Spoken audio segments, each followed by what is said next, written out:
history. So, for example, was Pontius Pilate the governor of Judea? All these other first century, he doesn't. The reason why he doesn't believe in the historicity of the crucifixion is based on a book 600 years after, where a man who was possessed by the demon, which is what I believe, told him this.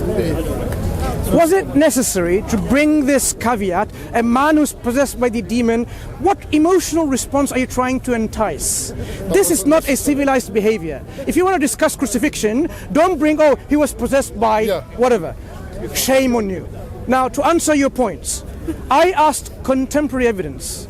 So you are saying Corinthians, and you are suggesting to me Corinthians was written by Paul, if I'm not mistaken. And Paul didn't actually witness it himself. So he wasn't a contemporary first-hand witness. He got it from Peter and James. Sorry, that doesn't count as contemporary first-hand. You don't accept the testimony of Jesus. You're not listening. I have not finished. I have not finished. Let him finish and then you say. Otherwise, we're not going to get. You have no first-hand witness of anyone saying, I saw it and they've written it. You have Paul saying, oh, I got it from X, Y, Z. They have witnessed the crucifixion. That, to me, is not a direct evidence, right? This is a crucial matter because your whole religion, correct me if I'm not mistaken, your whole religion revolves around the death and crucifixion of Christ. That means the standard of evidence needs to be very, very high. What you're bringing, instead of saying, this is the writing of Peter, who witnessed crucifixion, this is the writing of James, who witnessed crucifixion, you're giving me Paul, who didn't even meet Jesus in his lifetime. He's a self-appointed, self-declared individual who says, I have received revelation from Christ. We don't consider people who haven't even seen Christ, and someone says, I know everything Christ said. Christ gave me all these things to me. So what you have is not a first-hand evidence. You have second, third evidence. Do you have anything first-hand to provide? I'm offering you again the chance to an opportunity. Anything first-hand. I quoted an oral creed that was passed on from the disciples of Jesus, then which the Apostle Paul recorded in 1 Corinthians chapter 15, which is accepted by the majority of biblical scholars. These two disciples, which the oral creed comes from, buried Jesus' dead body. What kind of evidence do you want? Give me contemporary evidence of Muhammad splitting the moon. Okay. Same. So give me contemporary evidence. Yeah, but that's another issue. So now we are debating crucifixion. If you apply that now, criteria to the life of excuse me, we're not debating. Okay, see you later. See you later. See you later, paper. You're not heckling. We're not talking about the Prophet now. Thank you very much. Now, so now as you've realized, he's saying. What did he say? He's saying this was an oral creed transmitted to Paul. That's the summary. From eyewitnesses. Right? Thank you. From eyewitnesses. Yes. Crucifixion. Welcome salam, brother. So from eyewitnesses. Yeah. So my point is, crucifixion is a very well-attested historical rumor. That's my stance. I don't have a problem being well-attested rumor, but it's not the reality. What you are saying, you have evidence for it. So where is the contemporary first-hand evidence? Instead you're saying it's a oral creed passed on. Now, when you have an oral creed passing on, we're talking about transmission. When something is transmitted from one individual to the other, you need to connect that they met each other, for example, they've heard each other from, and also the person that is being transmitted to. Peter transmits to Paul. Is Paul trustworthy? Did he have a good memory? Was he honest? Was he a man of integrity? These needs to be established, first of all, because Paul is hearing from them through oral transmission. Yeah? Okay. My 4 questions. Stick to one question. Stick to one. One question, which is for part A, B, and C. One question. Okay. Paul's integrity, right? Was Paul one with a good memory, so he recollects exactly what was told to him, transmitted to him? Was he an honest individual? Did he ever lie? Did he never lie or deceive? Okay? And was he man of a good character? Before you say, I take Paul's testimony, we need to test him, whether he's reliable and trustworthy. So provide all this evidence before you move on to the next stage. Yes. Nothing you. To do with the Quran now. Only stick to the question. So Galatians chapter 1 verse 18. Paul says that he went and stayed with Cephas, and the word there he uses is hysteresтерoi, which means to be acquainted with knowledge. It is a historical fact which all biblical scholars affirm that the disciples of Jesus literally, which your Quran, by the way, calls Muslims, I don't know how, literally believed in Jesus' crucifixion. So we have the testimony of the disciples of Jesus.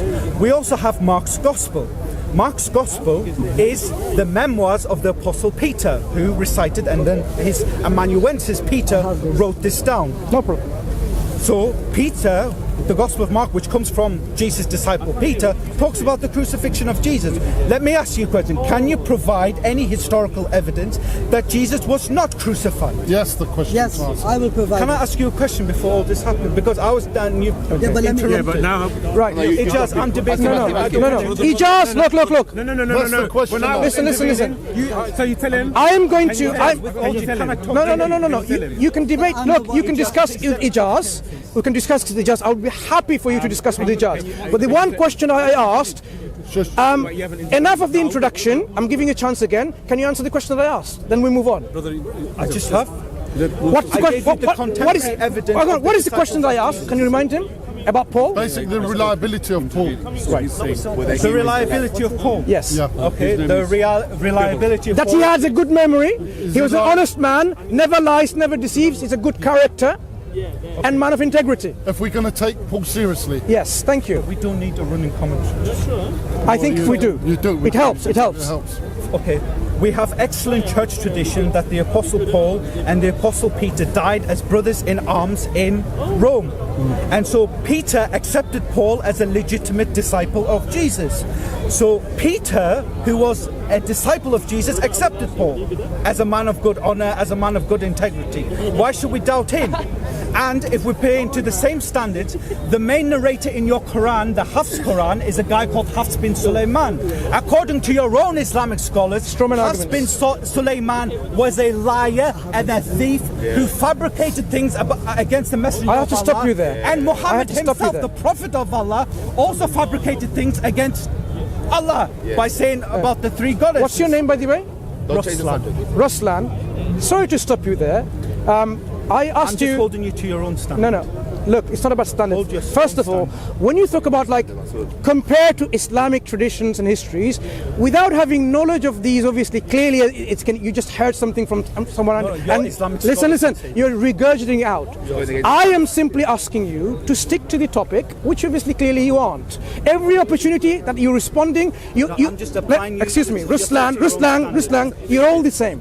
Speaker's corner, you're all the same. You have to somehow insult the Prophet, insult Islam, and mockery, and so on and so forth. Now that's become your So one trademark. of your caliphs insulted the gods of the Ruslan, I'm pagans. talking. So what's wrong with that? Ruslan, I'm talking. So it's become your trademark here, right? Your trademark. So maybe that's how you will be known in the future. This is how Christians are in their behavior. You know, the only thing that you need to change is this, the approach that you're using. So I asked you about Paul's integrity, then I'm going to give over to Ijaz, because Ijaz nodded his head when you said, But I was talking to listen. Speak to people of knowledge. Hang on. You can ask him as many questions. You're very intelligent. I'm talking about knowledge. I'm not talking about intelligence. Don't you realize? Are you not a Excuse me. knowledgeable man? Excuse me. I'm saying on this topic, I am saying speak to someone who knows. But the question I asked you about Paul's reliability, you're saying they died together, Peter and Paul, or something like this. No, I said, do you have anything to corroborate, testify that he was a man possessor of good memory? Obviously, you haven't got anything given me so far yet. I've asked this question so many times. Good memory. Not being dishonest, always being honest and of good character and integrity. You haven't given me anything. Because we know the contrary. When Paul says, to a Jew I'm a Jew, to a Gentile I'm a Gentile. Hang on. Let me speak. Paul said we do not use deceptive. Excuse me. That's what Paul said. Look, when he says to a Jew I'm a Jew, to a low person who's abiding a low person, and so on and so forth, it's very clear what it means. You will twist it away from its rightful context. So, where is your character witness for Paul? Once you answer that, I am happily handing over to Ijaz, who's knowledgeable in the subject, and you can discuss, because he said he doesn't agree with you what you just said. I was initially talking with you, now you're handing it over. Initially wanted to talk I don't to... want to debate with you with all due respect for my own reasons. I'll tell you why if the audience wants to hear. You can say it all by as well, but I know this topic very well, and what you said was incorrect, absolutely. But the thing is, you say it's incorrect, but for example, I'll give you a he made, I'll say like, yeah. he made a video. We're not being able to speak to him. Why do you say it's incorrect? Should we let... No, why do you say it's He made incorrect? a video that was published on his channel, EF Dawah, called something, The Textual Transmission of the New Testament, or something like that, part 1. Okay. And this video was analysed by a Christian apologist by the name of Keith Thompson. Is that true? 𝐤𝐥𝐻 Ahmed, in that talk, said, and I quote, he was trying to discredit Petrine authorship of the epistles. And he said, we have a New Testament scholar called Professor Marcus Bockmuir, who is a conservative scholar, and he used those words as if this is a guy who's a conservative scholar, not a liberal scholar, and comes to the conclusions that the two epistles weren't written by Peter.